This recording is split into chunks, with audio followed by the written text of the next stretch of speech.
கர்த்தருக்கு சோத்திரம். என்னென்னா, ஒரு பதிவு ஒன்று சொல்லணும் அப்படின்ட்டு மனசுக்குள்ளே ஒரு தூண்டுதல் வந்துக்கிட்டு இருந்தது. ஏன்னா அந்த தூண்டுதல் தேவனால் தூண்டப்பட்டது. தேவனால் தூண்டப்பட்டதுன்னா, எனக்கு ஒரு சாட்சின்னா அது ஒரு பெரிய சாட்சி. நான் ஒரு கம்பெனியில் நான் வேலை பார்த்துக்கிட்டு இருந்தேன். இதை நான் எதுக்கு சொல்ல வரேன்னா, தேவன்கிட்ட கர்த்தர்கிட்ட நம்ம ஒரு காரியத்தை நம்ம கேட்குறோன்னா, அந்த காரியத்தை அவர்கிட்ட முறைப்படி எப்படி கேட்கணுமோ அப்படி கேட்கணும் அவர்கிட்ட. அப்படி கேட்டால் மட்டும்தான் அந்த காரியத்தை அவர் செய்வார். ஒரு 3 மாதமாக நான் வேலை பார்த்துக்கிட்டு இருந்த இடத்துல அந்த வேலை எனக்கு பிடிக்கல. சரின்ட்டு நான் ஒரு வேலை என்னடா பிடிக்கலையே, சம்பளமும் ரொம்ப கம்மி, வேலைகளும் அதிகம், மன உளைச்சல் ஆகிட்டு. இடையில அவங்க ஒரு மாதிரியே பேசுகிறது, போகிறது வர்றது அப்படிலாம் இருந்துக்கிட்டு நான் சபைக்கு போய்கிட்டு இருந்தேன், சர்ச்சுக்கு போய்கிட்டு இருந்தேன். அப்போ என்னென்னா, நான் ஆண்டவர்கிட்ட சொல்லி நான் வேண்டியிருந்தேன், இது மாதிரி எனக்கு ஒரு நல்ல வேலை வேணும் ஆண்டவரே.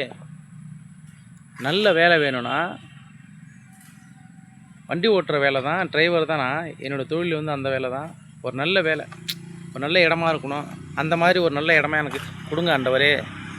வாரத்தில் 6 நாள் வேலை, 1 நாள் ஜெபம். உங்களுடைய ஊழியத்துக்காக நான் 1 நாள் செலவு பண்ணுறேன் ஆண்டவரே.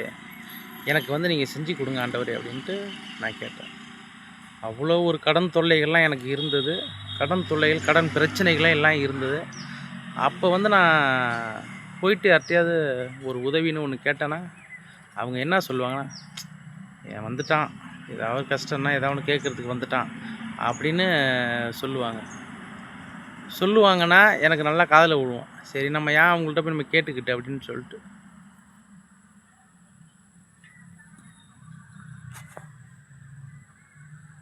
ஏன் கேட்டுக்கிட்டு அவங்கள்ட்ட அப்படின்னு சொல்லிட்டு நான் இருந்தேன். என்னன்னா, யார்ட்டையும் நான் உதவி பெருசாக கேட்க முடியாது. ஏகப்பட்ட கடன் இருந்ததுனால நான் யார்கிட்ட போய் கேட்டேன்னா இது மாதிரி சொல்லுவாங்க. எனக்கு மனசு ரொம்ப கஷ்டமாகும். நான் வீட்டில் சொல்லுவேன், இது மாதிரி சொல்கிறாங்க அப்படின்ட்டு. அந்த வேலையை 3 மாதம் நான் ஆண்டவர் நான் கேட்டுக்கிட்டு இருந்தேன். எப்படி கேட்டேன்னா, காலையில் கேட்பேன், நைட்டில் தூங்குறப்ப நான் ஜெபம் பண்ணுவேன். தூங்குறப்ப நான் ஜெபம் பண்ணிட்டு தான் நான் தூங்குவேன். இப்பயும் அப்படி தான் நான் தூங்கிட்டு இருக்கேன். ஜெபம் பண்ணுவேன், ஜெபம் பண்ணிவிட்டு நான் தூங்குவேன். 3 மாதம் நான் மண்டிக்கிட்டு, நான் முழங்கால் இட்டு நான் அவர்கிட்ட கேட்பேன், ஆண்டவரே எனக்கு நான் செய்கிற வேலை எனக்கு பிடிக்கல சுத்தமாக. எனக்கு ஒரு நல்ல ஒரு வேலையை ஒன்று கொடுங்க ஆண்டவரே, எனக்கு ஒன்றும் சரியில்லை ஆண்டவரே அப்படின்ட்டு நான் கேட்டுக்கிட்டு இருந்தேன். சரி, ஒன்றும் கண்டுக்காத மாதிரியே இருந்தது, ஒன்றும் தெரியாத மாதிரியே இருந்தது. சரி, என்னடா பண்ணுறது இப்படி இருக்குது அப்படின்னு சொல்லிட்டு யதார்த்தமாக ஒரு நாள் நான் ஒரு இடத்துக்கு போனேன். அப்போ ஒரு இடத்துக்கு போனேன். யதார்த்தமாக ஒரு ஃபோன் நம்பர் ஒன்று எனக்கு கிடச்சிது. கிடைச்ச உடனே நான் என்ன பண்ணேன், ஃபோன் பண்ணேன் அந்த நம்பருக்கு. ஃபோன் பண்ணி இது மாதிரி வேலை இருக்குன்னு, வேக்கன்சி இருக்குதுன்னு சொல்லியிருந்தாங்கண்ணே, ஏதாவது வேக்கன்சி இருந்தால் சொல்லுங்கள், நான் ஒரு டிரைவர் தாங்க, நான் வண்டி தான் ஓட்டிக்கிட்டு இருந்தேன் அப்படின்னா. இதுக்கு முன்னாடி எங்கே இருந்தீங்க அப்படின்னு என்ன கேட்டாங்க. நான் சென்னையில் இருந்தேன் அப்படின்னா. சென்னையில் உள்ள இடத்த நான் சொன்னேன் இது மாதிரி அவங்கள்ட்ட. அந்த கம்பெனி நான் பேரை நான் சொல்ல விரும்பலை.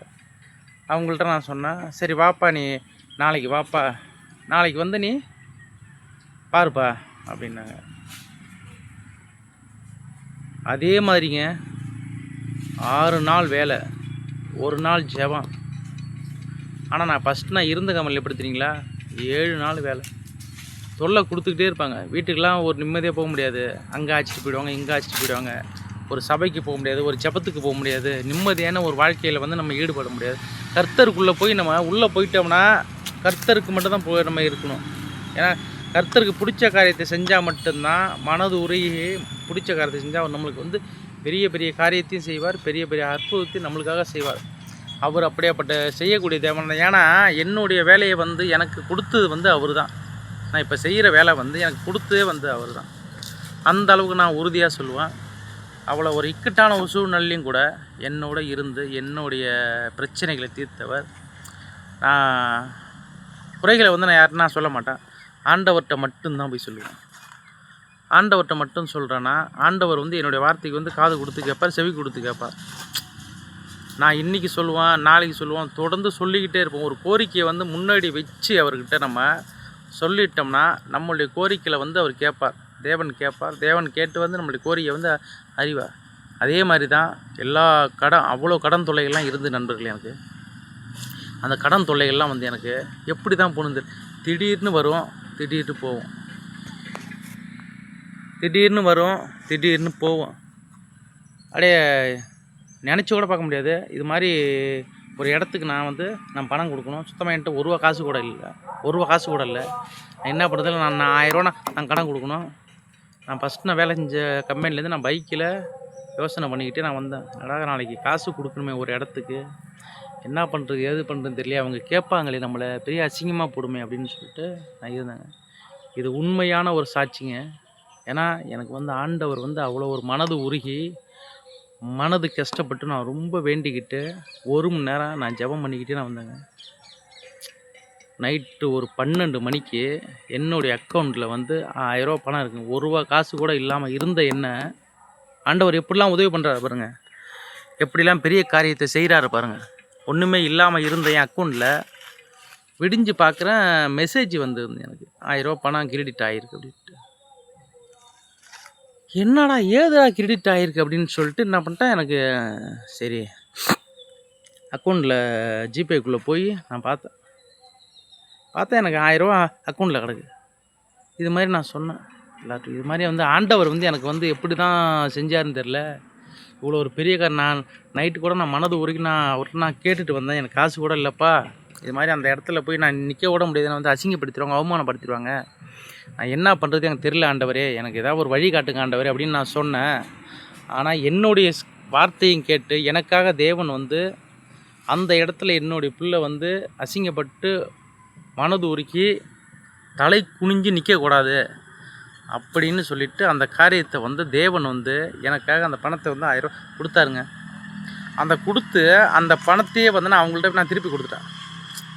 அவங்கள்ட்ட கொடுக்கல, நான் சொல்லியிருந்தேன்ல, அவங்க வந்து எனக்கு கேட்பாங்கன்னு சொல்லியிருந்தேன். அவங்கள்ட்ட வந்தாங்க, எனக்கு காலைல வந்தாங்க ஒரு 8 மணிக்கெலாம், காசு வேணும், காசு நான் கேட்டிருந்தேனே என்ன ஆச்சு அப்படின்னு கேட்டாங்க. கேட்டிருந்தேனே என்ன ஆச்சு அப்படின்னாங்க. நான் இல்லைன்னு சொல்லிய காசு உங்களுக்கு ஜிபே நம்பர் சொல்லுங்கள், நான் அக்கௌண்ட்டில் போட்டு விட்றேன் அப்படின்ட்டு கர்த்தர் வந்து அவ்வளோ ஒரு பெரிய காரியத்தை எனக்கு செஞ்சார். கர்த்தரை வந்து இயேசுவை வந்து முழுசாக நம்புங்க. நம்மளுடைய பிரச்சனைகளை தீர்க்கக்கூடியவர் அவர் மட்டும்தாங்க. மனுஷெல்லாம் தீர்க்க மாட்டாங்க, மனுஷெல்லாம் கேட்க மாட்டாங்க.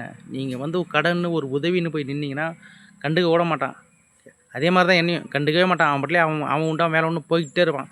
அதே மாதிரி தான் எல்லோரும். கர்த்தரை மட்டும் நம்புங்க. ஆமேன்.